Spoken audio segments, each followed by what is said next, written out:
Hi, everyone. Good morning. Thank you so much for joining me this morning. My name is Janine Dominguez, and I'm a clinical psychologist at the Child Mind Institute. We're a national nonprofit that supports children and families with gold standard mental health care, advice, and resources, all online and accessible to everyone.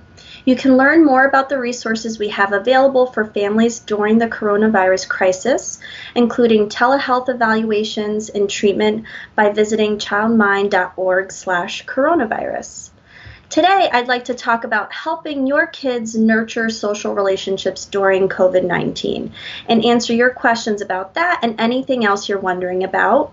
Post your questions in the feed, and we'll post some links to helpful resources on childmind.org and the details about the next Facebook Live.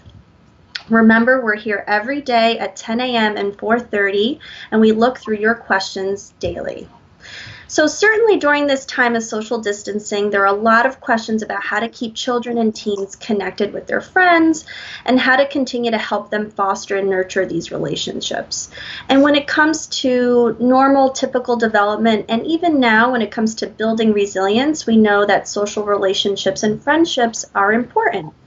When we think about the social lives of children and how to help nurture them during this time, we want to keep a few things in mind. So the first being having realistic expectations. So what that means is, for example, with younger preschoolers or elementary school age kids, virtual time together is very different and something that they're probably not used to, compared to potentially tweens and teens who are doing this more through social media. So therefore, for younger kids, these virtual play dates may be very short if you're hooking them up with some of their buddies. They might be 10 or 15 minutes long. They might be showing each other their toys or building together or showing each other what they've colored. And while this time might seem really small, it's still significant and helpful in fostering connections.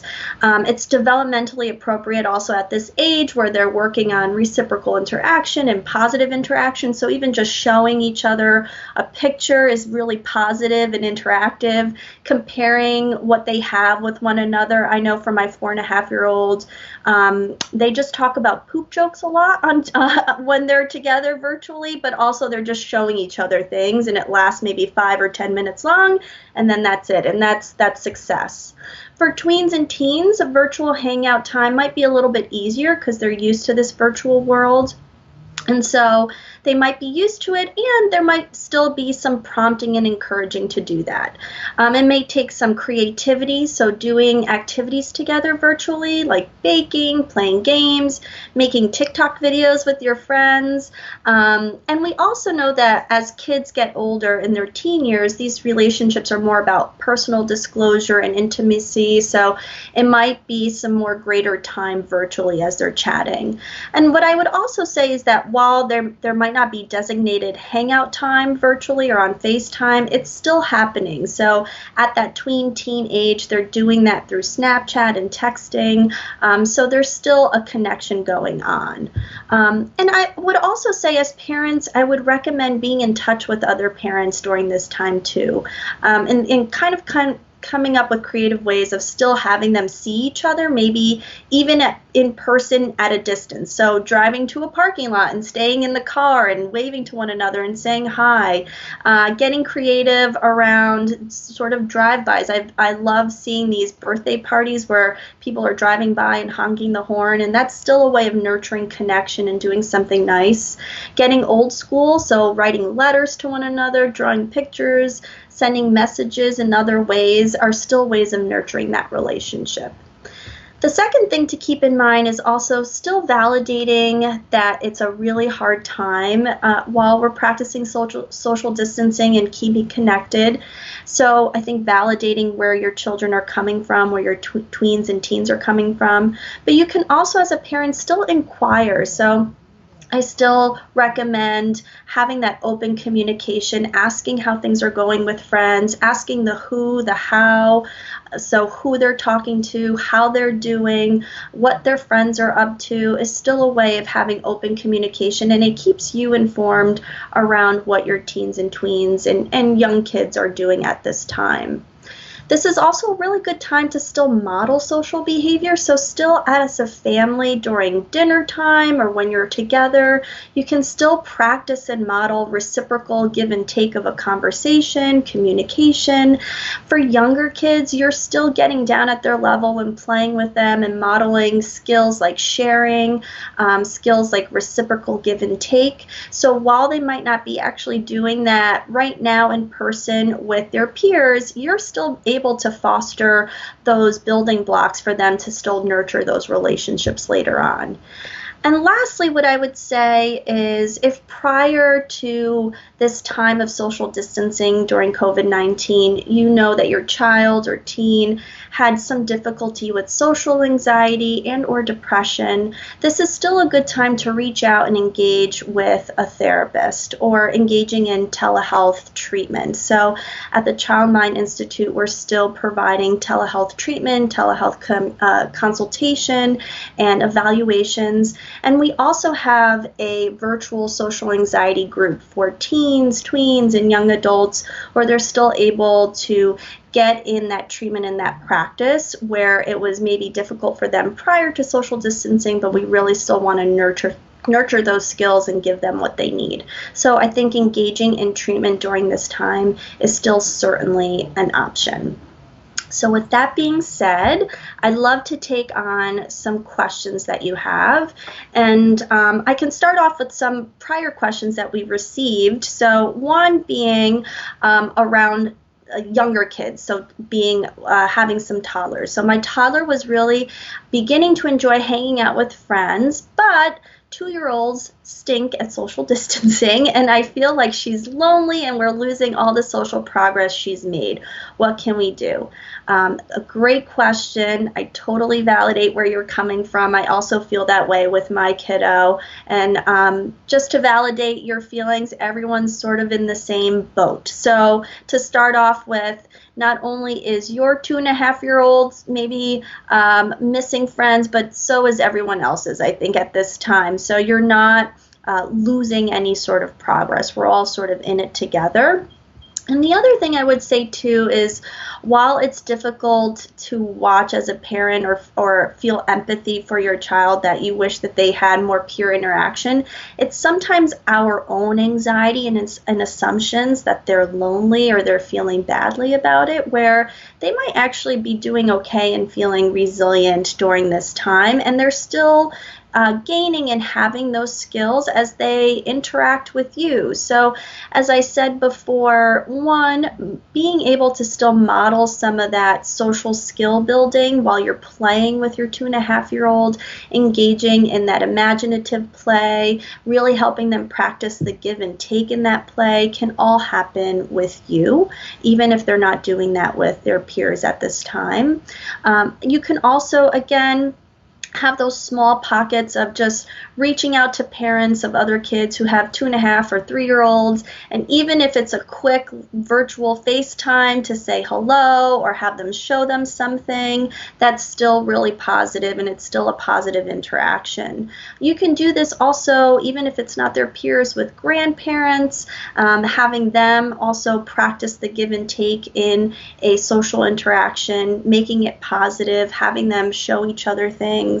And then again, maybe it's really hard to have it happen in real time where you're having FaceTime play dates with peers, but you can still do that by sending little video messages, sending pictures back and forth. So you're still creating this world where they're having positive interactions with their same age peers at this time. But a really great question. Another question that's slightly a little bit different is actually about kids that might prior have had struggled with social interaction and actually feel maybe a little too comfortable with social distancing. So the question is, my son has always struggled socially. He's taking to this situation almost too well. We worry that his tendency to isolate is being reinforced by all this staying at home. How can we encourage him to stay at least a little social? I think this is a great question, and actually goes back to what I was saying before, where if prior there was some difficulty around social anxiety and depression and sort of staying more isolated, this is still a really great opportunity, one, to reach out for treatment and get connected with telehealth treatment, and even having him participate in something like our social anxiety group, where there's same age peers also struggling with similar issues, and they're getting the opportunity to really practice that interaction, and really kind of getting over that hump of feeling anxious during this time.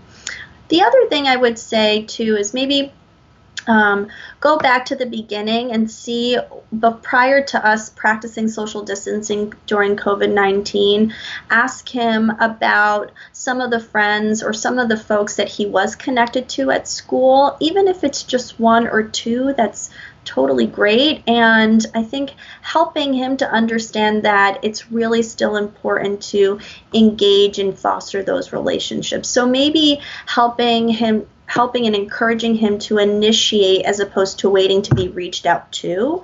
Brainstorm ways of doing that. So maybe initiating with a new game that they can play together virtually, or initiate by asking questions around school-related issues. So coming up with things that they can ask another peer and sort of get the ball rolling and get over that hump is something that can be really helpful. I think also as a parent, and I certainly do this with the tweens and teens I work with, it's okay that it feels awkward during this time virtually. I know I sometimes feel awkward doing these things through FaceTime, but the more you do it, the easier it becomes, the less awkward it becomes. So it's okay to feel uncomfortable in the beginning and then sort of get over that hump. So we're helping them to feel comfortable with feeling uncomfortable in the beginning. And lastly, I would say help them to be careful with not falling into some anxious thinking traps. So the number one thinking trap when it comes to social anxiety is mind reading. So when we mind read, we assume that we know what the other person is thinking, and what they are thinking about us, and it's usually fairly negative. And so this anxious mind reading can really set the tone. This is pretty funny. As we were talking about anxious mind reading, my son is here, so this is live, guys. This is what happens when you're working from home. Hey, buddy, I'm still on my call. Can I help you with something? I want someone to keep an eye on me. Oh, okay. Do you want to be part of this call? No? All right. So then you're gonna have to stay. You can stay in the room. Hey, we're going to roll with it, guys. This is working from home. So, as I was saying before, no anxious thinking traps. My thinking trap right now is like, this might be the worst case scenario to happen during live time. But for your teens or tweens that are having a hard time socializing, I think the number one thinking trap, as I was saying before, is mind reading. Just assuming you know what the other person is thinking, and it's usually negative. So we usually don't. You kind of have to take a chance and really get through that wave. So again, really trying to encourage creativity and different ways of getting through that initial hump of being in touch with their same age peers. So really great question. I have another question that's come through. So it says, my 8-year-old struggles with the lockdown. However, she feels uncomfortable chatting online and video chats. How can we encourage her? I think that's a really great question. I also want to say, hold on 1 minute. Yes, darling? Okay. We're rolling with it, guys. Sorry. Here we go. All right, here you go. So if you're tuning in right now, my name is Janine Dominguez. I'm a clinical psychologist at the Childmind Institute, and we're talking about how to keep your kids really socially connected and nurturing those social relationships during COVID-19. And we had a great question about an 8-year-old who's struggling with the lockdown, wanting to stay engaged, but feeling uncomfortable chatting online in video chats. And so I think this is a really great opportunity, again, to maybe scaffold where your 8-year-old can start. So kind of creatively coming up with a list of maybe what her top most uncomfortable thing to do is, and that might be actually video chatting, and maybe where they can start. So maybe it starts with sending some videos and seeing how uncomfortable she would feel with that, or just sending some pictures, sending some messages, things of that nature that might not actually be live video chatting, but it's kind of taking a step towards that. The other thing I would say too is that you might want to start off with video chatting with maybe family members or adults in your family, so that way she sort of gets used to being on video with other people, see what it feels like, kind of gets over that feeling of being uncomfortable. And then it can be a sort of a nice segue into doing that with same age peers. And lastly, I would say too, as I talked about before in the beginning, is making it realistic and having realistic expectations. So again, telling your 8-year-old it's okay for it just to be 5 minutes long or 10 minutes long. Like sometimes they have the idea that it's going to be like a regular play date, which is usually like maybe an hour or two. And this doesn't have to be that way. It can be really short, and it's still being connected to your friends, and it's still a really nice way of saying, hey, I really value your friendship and want to make sure that we're still connected. So making it short and sweet is also a way of sort of getting them more comfortable with doing some of this video chatting. Really great question. So another question that we have for Evan is, we've always tried to limit screen time, but now with the lockdown, we've let her have a lot of time socializing on the iPad. How strict should we be? That is a really great question, and I think one that we're all struggling with a little bit in sort of like setting boundaries around screen time.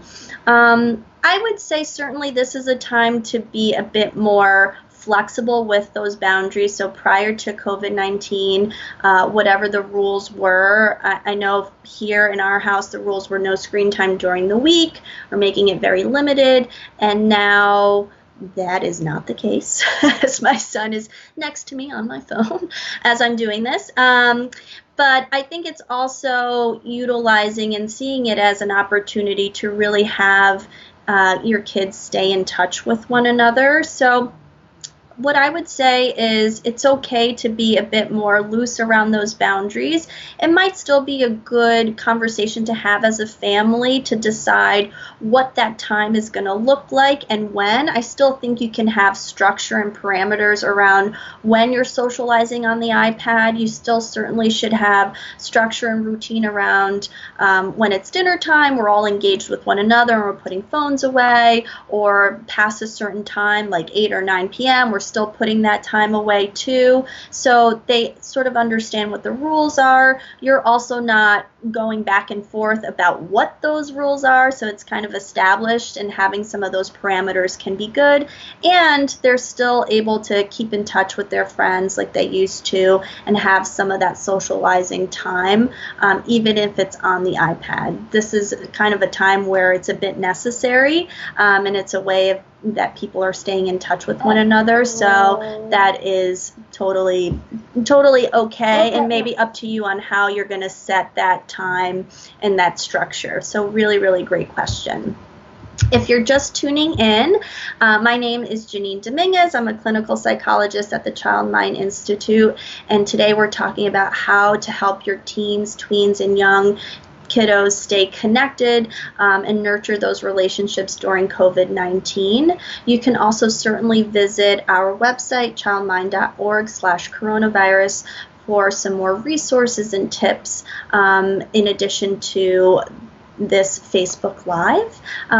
Another question that we had come in that I thought was a really great one too, and I can understand how teens are struggling with this, is my daughter is begging us to let her see her friends. She misses them so much and swears they'll stay far apart, but we don't believe her. She's 15 and one of these friends is her boyfriend. It's to the point where it's a daily fight. What should we do? I totally understand this. I totally understand where your teen is coming from, and I understand where you're coming from in wanting to practice healthy boundaries and wanting to stay safe and healthy, and communicating that to your daughter who's 15 on how important that is.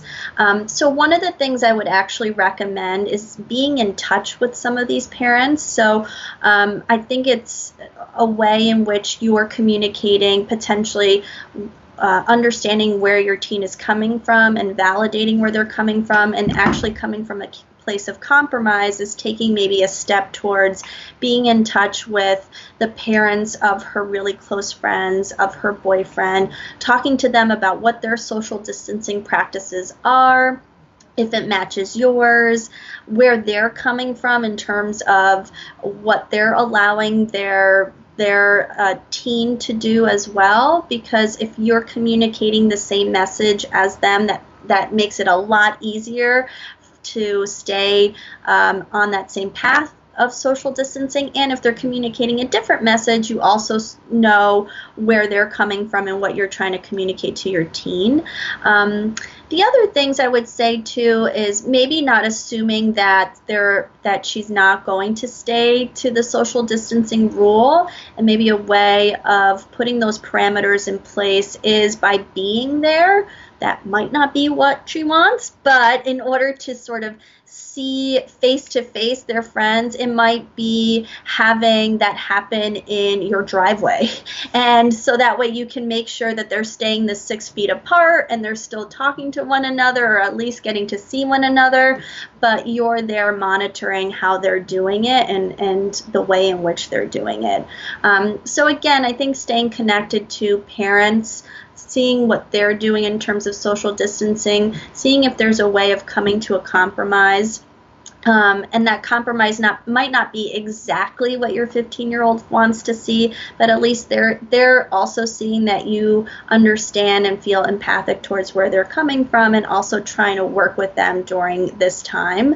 And the other thing I would also tell them too is, even though we don't know exactly when this is going to be over, eventually it will be, and hopefully we'll get word on how to sort of reintegrate into normalcy a little bit more eventually. So really great question. So I think this will be a good time for me to wrap things up. I wanted to say thank you so much for joining me again. I hope it was really helpful. And remember, we're here every day at 10 a.m. and 4:30 p.m. and we look through your questions daily. Check the post for the topic for our next live. The Child Mind Institute is here to help with the mental health and parenting needs of this coronavirus crisis, no matter where you are. We have resources to help, from daily tips to consultation to gold standard telehealth treatments. Go to childmind.org/coronavirus. Be safe, and thank you so much.